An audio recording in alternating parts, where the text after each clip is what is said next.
Hello అండి అందరికీ. ఈరోజు మనమైతే ఆలు చోలే మసాలా అయితే రెడీ చేసుకుందాం ఈరోజు వీడియోలో. చూసారా, దీనికోసం అయితే నేను ఒక 3 అవర్స్ ముందైతే వైట్ శనగలు అయితే నానబెట్టుకున్నాను. వీటిని ఇప్పుడు కుక్కర్లో వేసుకొని 2 విజిల్స్ అయితే రానివ్వాలి. కొంచెం కల్లుప్పు ఉంటుంది కదా, దొడ్డుప్పు, అదైతే వేసుకున్నాను. ఇది వేసి దీనికి సరిపోయేంత వాటర్ పోసేసి 2 విజిల్స్ అయితే రానిచ్చుకోవాలి. కుక్కర్ పెట్టేసి మనమైతే ఇప్పుడు కుక్కర్ పెట్టేద్దాము. వాటర్ అయితే పోసేసుకున్నాను, ఉప్పు వేసేసి. ఇప్పుడు 2 విజిల్స్ రావాలి కుక్కరు. ఇవి విజిల్స్ వచ్చేలోపు మనమైతే దీనికి కావాల్సినవన్నీ రెడీ చేసుకోవాలి. ఆలు టమాటో అవన్నీ, ఉల్లిపాయలు అవి కట్ చేసుకోవాలి. కుక్కర్ అయితే విజిల్ వచ్చేసింది. ఇప్పుడు ఓపెన్ చేసుకొని చూద్దాము ఉడికాయేమో.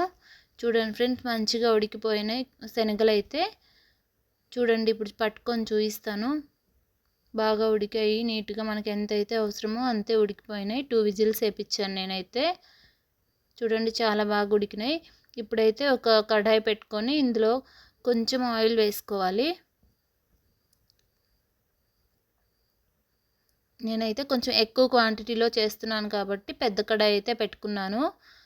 ఈ ఆయిల్ అయితే కొంచెం వేడయ్యాక ఇందులో ఆవాలు, జీలకర్ర వేయాలి. ఇది కొంచెం ఫ్రై అయ్యాక కరివేపాకు వేసుకోవాలి. కరివేపాకు అయితే మీకు తెలుసు కదా, మన చెట్టుదే. చూడండి ఎంత ఫ్రెష్గా ఉందో. ఇదైతే వేసాను. కరివేపాకు నేను కొంచెం ఎక్కువే యూజ్ చేస్తాను కర్రీస్లో. కరివేపాకు అయితే ఫ్రై అయ్యాక ఇప్పుడు ఆనియన్స్ అయితే వేసుకుందాము. ఈ ఆనియన్స్ అయితే చిన్న చిన్న పీసెస్ కంటే కొంచెం పొడవుగా పెద్దగా కట్ చేసుకుంటాం కదా, అలా కట్ చేసుకుంటే టేస్ట్ బాగుంటుంది. వీటిని కొంచెం ఫ్రై చేసుకున్నాక ఇప్పుడు మనమైతే టమాటా వేసుకోవాలి. అల్లం వెల్లుల్లి పేస్ట్ వేయాలి. కాకపోతే ఆ క్లిప్ అయితే మిస్ అయింది, వేసాను నేనైతే. టమాటా వేసే కంటే ముందు టమాటా వేసాను. ఇప్పుడు ఇది కొంచెం ఫ్రై అయ్యాక ముందుగానే కట్ చేసి పెట్టుకున్న ఆలు అయితే వేసుకోవాలి. ఇవి కొంచెం ఫ్రై అయ్యాక చూసారా, ఒక 2 మినిట్స్ అయితే ఫ్రై అయితే చాలు, ఎక్కువేం అవసరం లేదు. ఇప్పుడైతే మనం చిన్న చిన్న పీసెస్గా కట్ చేసుకున్న ఆలు అయితే వేసుకోవాలి. ఎందుకంటే శనగలు ఇప్పుడే వేసుకోవాల్సిన అవసరం లేదు. మనం ఆల్రెడీ దాన్ని కుక్కర్లో విజిల్ వేయించుకొని పెట్టుకున్నాం కదా, అవి మెత్తగానే ఉంటాయి. ఇవైతే పచ్చిగా ఉంటాయి కదా పీసెస్. ఇవి కొంచెం ఫ్రై అయ్యాక ఆ తర్వాత అయితే శనగలు వేసుకోవాలి. ఉప్పు, కారం, పసుపు ఇవన్నీ వేసుకున్న తర్వాత అయితే లాస్ట్లో వేసుకున్న పర్లేదు. ఇప్పుడైతే కొంచెం ఉడికిపోయినాయి. ఇంకొంచెం ఉడికాకైతే మనం పసుపు వేసుకోవాలి. చూసారా, పసుపు, ఉప్పు, కారం ఇవైతే వేసుకుంటున్నాను. దీనికి గ్రేవీ కోసం అయితే సపరేట్గా ఏమీ మసాలా ఎక్కువ యూజ్ చేయాల్సిన అవసరం లేదు. చూపిస్తాను. గ్రేవీ కూడా మంచిగా థిక్గా వస్తుంది. కారం అయితే మనకి సరిపోయినంత వేసుకోవాలి. క్వాంటిటీ అయితే చెప్పట్లేదు నేను, అది మీరు చేసుకునే క్వాంటిటీని బట్టి వేసుకోవచ్చు. ఇప్పుడు నేను వేసిన కారం అయితే చాలా కారం ఉంటుంది, గుంటూరు కారం అంటారు కదా అది. ఇదిగోండి, ఇదైతే కొంచెం ఉప్పు, కారం, పసుపు వేసాను కదా ఆలు వేసిన తర్వాత. ఇది ఉడికిపోయినాయి. ఆ తర్వాత ఇప్పుడైతే మనం శనగలు వేసుకుంటున్నాము. శనగల్ని వాటర్తో పాటే వేసేసుకున్నాను. ఎలాగూ వాటర్ అవసరమే కదా, అందుకు ఆ వాటర్తో పాటే వేసుకున్నాను. ఇప్పుడైతే ఇందాక చెప్పాను కదా, గ్రేవీ కోసం వేరే ఏం మసాలా అవసరం లేదు అని చెప్పి, ఆ శనగల్నే కొంచెం పక్కకు తీసుకొని అదే మిక్సీ పట్టేసుకోవాలి. అందులో అయితే నేను ఇంట్లోనే రెడీ చేసి పెట్టుకున్న మసాలా అయితే ఉంది, నా హోమ్ మేడ్, అదైతే వేసుకున్నాను. టేస్ట్ అయితే చాలా బాగుంటుంది.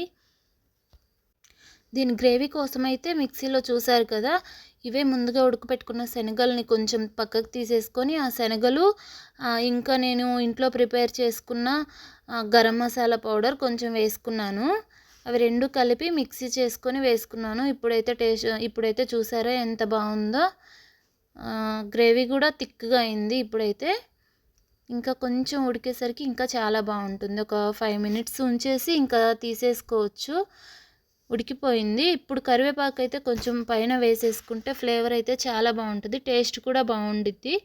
నేనైతే ఇంతే యూస్ చేస్తాను. కర్రీస్ చేయడం అయిపోయిన తర్వాత పైన కరివేపాకు వేసుకుంటే లాస్ట్లో టేస్ట్ అయితే చాలా బాగుంటుంది. కొత్తిమీర, కరివేపాకు, నేనైతే కరివేపాకు వేసాను. ఇంకోటేంటంటే ఏ గ్రేవీ కర్రీస్ చేస్తున్నప్పుడైనా కొంచెం షుగర్ కనుక యాడ్ చేసామంటే టేస్ట్ చాలా బాగుంటుంది. అది మనం చేసామా లేదా అన్నట్లంతే ఉండాలి. చూసారా అంతా ప్రిపేర్ అయింది. నేనైతే పిల్లలకి పెట్టిచ్చేసాను చపాతీకి. ఇది చపాతీ, పూరి, రోటీ ఇలా చాలా బాగుంటుంది. దేని కాంబినేషన్లో తిన్నా కూడా. చూసారా చపాతీస్ కూడా చాలా బాగున్నాయి. పిల్లలకైతే పెట్టిచ్చేసాను. టేస్ట్ చాలా బాగుంటుంది. ఖచ్చితంగా మీరైతే ఇంట్లో ఈ రెసిపీని అయితే ట్రై చేయండి. ట్రై చేసి కామెంట్ సెక్షన్లో నాకైతే టేస్ట్ ఎలా వచ్చిందో నాకైతే చెప్పండి. కామెంట్ సెక్షన్లో షేర్ చేయండి. మన ఛానల్ని ఎవరైనా ఫస్ట్ టైం చూస్తున్నట్లయితే ప్లీజ్ సబ్స్క్రైబ్ చేసుకోండి, లైక్ చేయండి, షేర్ చేయండి. ఇలాంటి మంచి మంచి వీడియోస్ కోసం ప్లీజ్ మన ఛానల్ని అయితే సబ్స్క్రైబ్ చేసుకోండి. చూసారా మా పిల్లలకైతే పెట్టించాను, తింటున్నారు. వీళ్ళకైతే చాలా ఇష్టం ఇలా కర్రీ అయితే. మా వాడికైతే చాలా ఇష్టం ఇది. చూసారా ఎంత హ్యాపీగా ఉన్నాడో. ఓకే ఫ్రెండ్స్, మీరైతే ఖచ్చితంగా ఇది ట్రై చేయండి. ఇంట్లో ఎలా వచ్చిందో నాకైతే షేర్ చేయండి కామెంట్ సెక్షన్లో అయితే. Okay friends, thank you for watching.